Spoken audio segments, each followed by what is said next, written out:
गिरीश महाजन एकनाथ शिंदेंच्या भेटीला आलेले आहेत। गिरीश महाजन ठाण्यातील शिंदेंच्या निवासस्थानी दाखल झालेत। प्रकृती ठीक नसल्याने डॉक्टरांच्या सल्ल्यानुसार एकनाथ शिंदे ठाण्यातील निवासस्थानी विश्रांती घेतात आणि या निमित्तानं त्यांची विचारपूस करण्यासाठी गिरीश महाजन यांना भाजपचे संकटमोचक म्हणूनही ओळखलं जातं ते आलेले आहेत। एकनाथ शिंदे यांच्या भेटीसाठी त्यांच्या ठाण्यातल्या निवासस्थानी।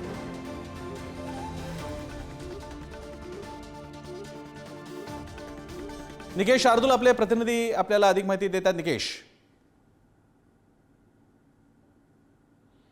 नक्कीच प्रसंग आपण जर पाहिलं तर राज्याचे काळजीवाहू मुख्यमंत्री यांची गेल्या 2 दिवसांपासून प्रकृती जी आहे ती स्थिर नाहीये।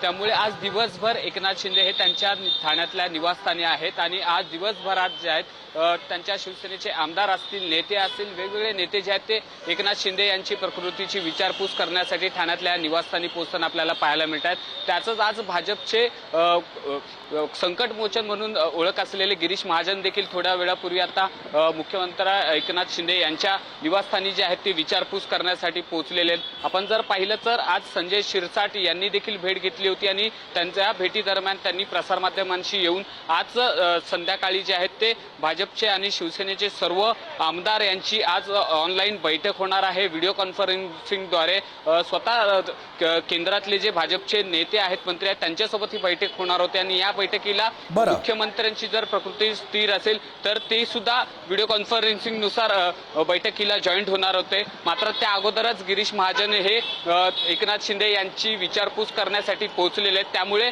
आता गिरीश महाजन हे प्रकृतीची विचारपूस करत असताना देवेंद्र फडणवीस यांचा काही मेसेज घेऊन आलेले आहेत का, हे देखील अशी देखील चर्चा जी आहे ती आता रंगू लागलेली आहे। त्यामुळे आता गिरीश महाजन जेव्हा एकनाथ शिंदे यांची भेट घेऊन पुन्हा बाहेर येतात त्यावेळेला नेमकी काय प्रतिक्रिया देत आहेत, काय भावना व्यक्त करतात हे पाहणं महत्त्वाचं असणार आहे। प्रसन्न निकेश, महत्त्वाच्या घडामोडी ठाण्यामध्ये सुरू आहेत, राजकारणाचं ठाण्यामध्ये सुरू आहेत। आपण वेळोवेळी अधिक माहिती घेत राहू। तुर्तास धन्यवाद तुम्ही दिलेल्या माहितीबद्दल।